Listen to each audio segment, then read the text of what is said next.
Bonjour mon frère, bonjour ma sœur, j'espère que tu vas bien.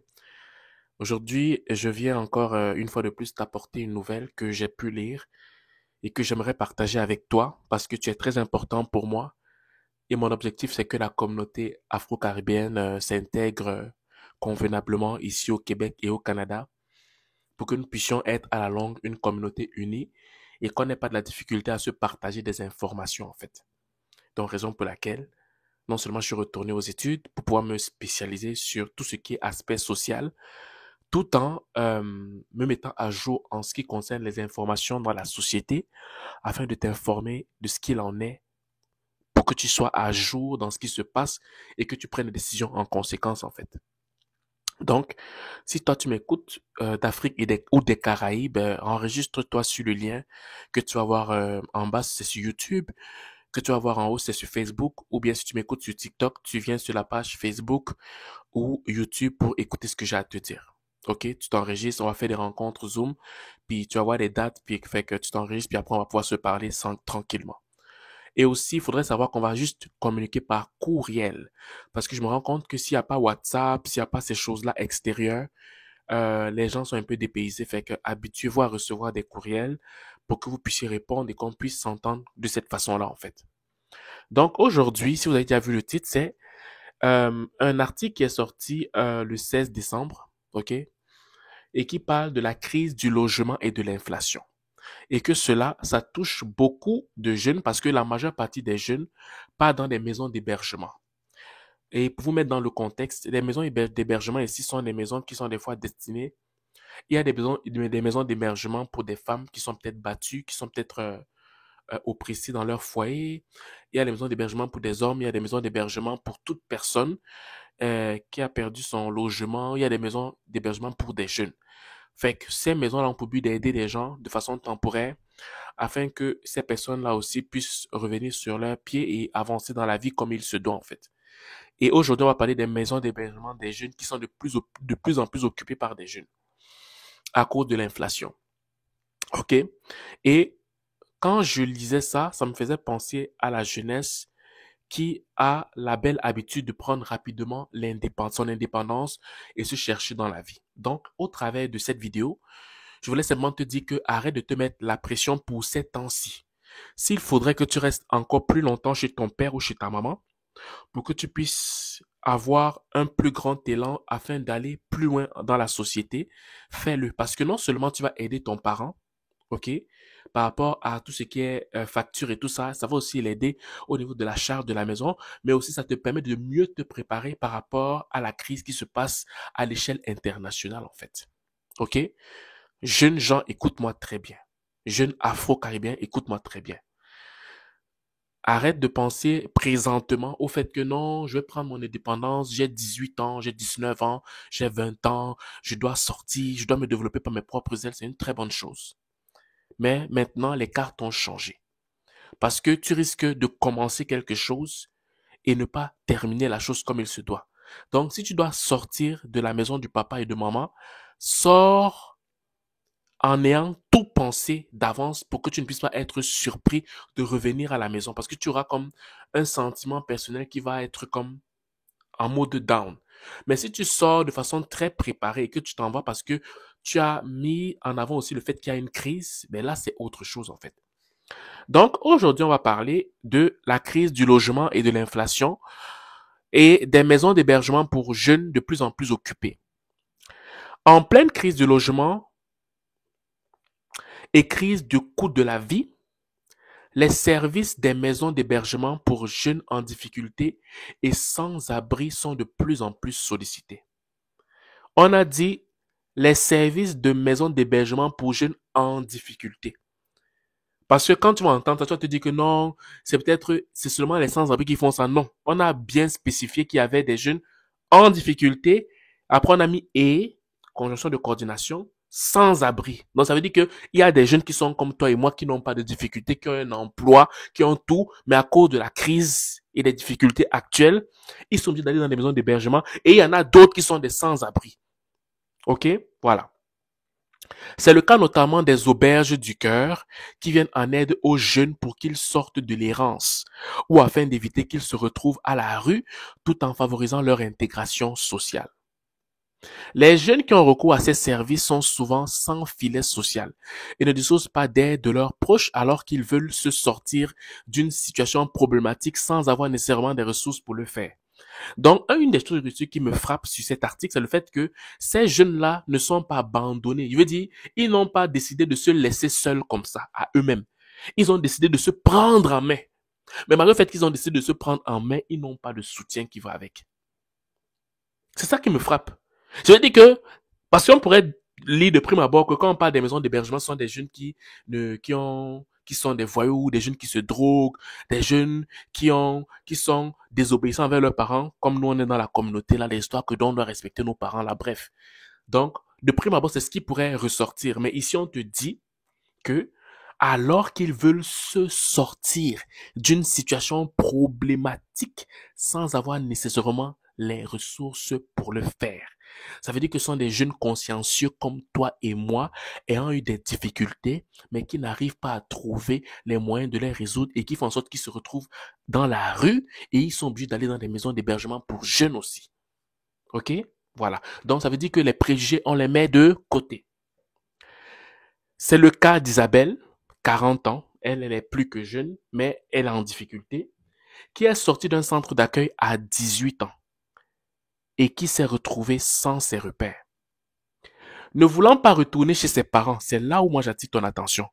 Que toi, il ne faut pas avoir honte de retourner chez tes parents. N'aie pas honte. N'aie pas honte de retourner chez tes parents si c'est difficile.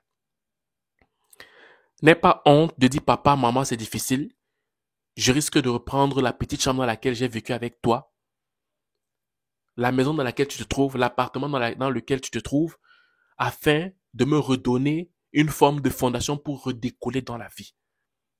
Si tu es un jeune afro-caribéen ou bien d'une autre culture qui m'écoute, n'aie pas honte de retourner chez tes parents.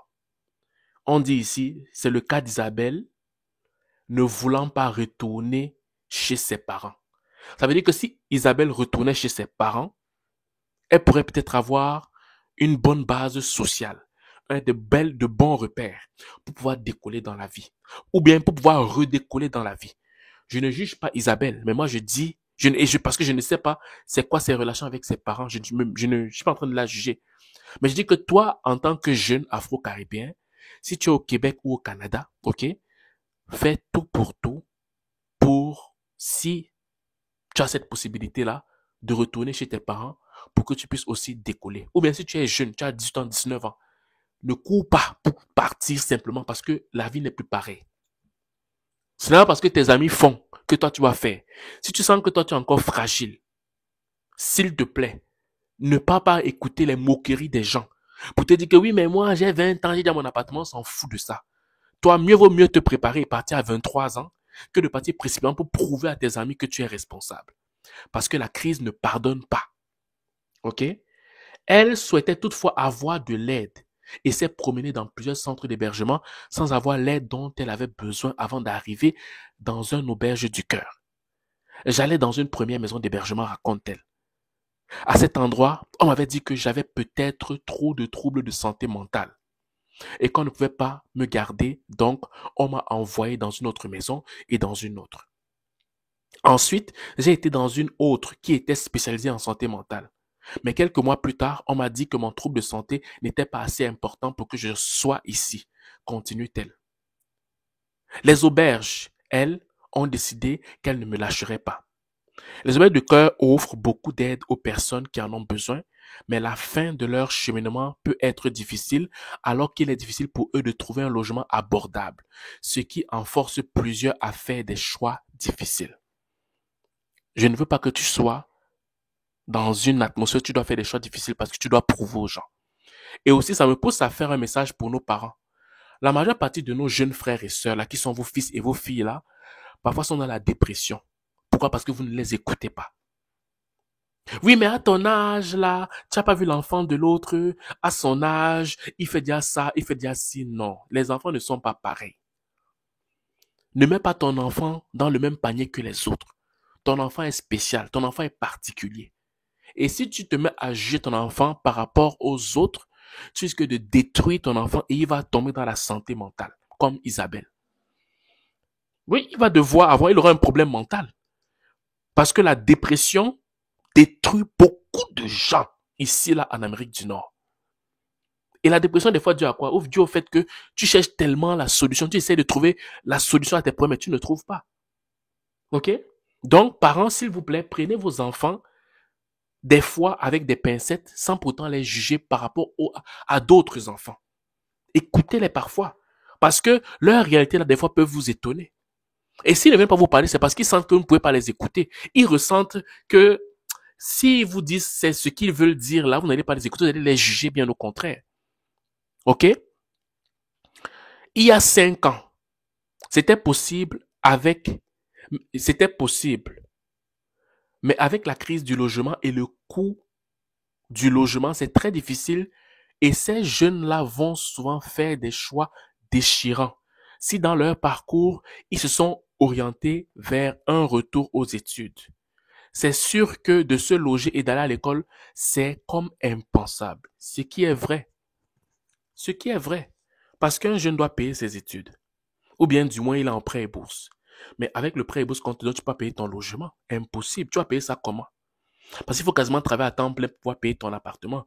Et en plus de ça, te nourrir. Donc ça veut dire que ces jeunes-là, en fait, pourquoi ils partent dans les maisons d'hébergement? C'est parce que même s'ils partent travailler, ça va être difficile. Ou bien aller aux études, l'un ou l'autre, ça va être difficile pour eux d'aller non seulement chercher un emploi à temps plein, mais aussi travailler de façon très, travailler de façon très sérieuse, ou bien aller aux études de façon très sérieuse. C'est un peu compliqué pour eux. Pourquoi? Parce qu'ils n'ont pas quelqu'un qui est derrière eux ou qui sont derrière eux, en fait. C'est pour ça que je dis aux parents que vous avez aussi votre part de responsabilité. Vous avez votre part de responsabilité. Et ils vont se dire qu'il faut absolument qu'ils se trouvent un appartement. Donc, ils vont quitter les études, ajoute-t-elle. C'est pour ça qu'on va essayer de les accompagner le plus possible pour ne pas qu'ils aient à faire des choix déchirants. La demande est grandissante dans les centres d'hébergement associés aux héberges du cœur et plusieurs des jeunes qui font des demandes peinent à se nourrir et à se loger. La majeure partie des jeunes, comme toi et moi, peinent à se nourrir et à se loger. Donc, je fais cette vidéo aujourd'hui. Si tu es un jeune qui habite au Québec ou bien dans le Canada, dans les autres provinces du Canada, n'aie pas honte de faire un retour chez tes parents pour que tu te redonnes un renouveau, un départ nouveau dans ta vie, tant sur le plan professionnel que sur le plan de ta carrière. Si ça demande que tu dois retourner chez ton père ou chez ta mère pour repartir aux études pendant peut-être 2 ans, 3 ans, ben fais-le. Si ça donne que tu dois retourner chez ton père parce que tu veux travailler pendant 1 an, 2 ans pour pouvoir avoir un bon bassin financier, pour pouvoir, je veux dire, contrecarrer tout ce qui pourrait être comme imprévu, fais-le. Et parents, si vos enfants viennent vers vous pour vous présenter ce genre de situation, arrêtez de les culpabiliser. Arrêtez de leur dire que tu as fait des mauvais choix dans la vie. Arrêtez de leur dire que tu ne vois pas l'autre enfant. On s'en fout de ça. C'est ton sang, c'est ton enfant.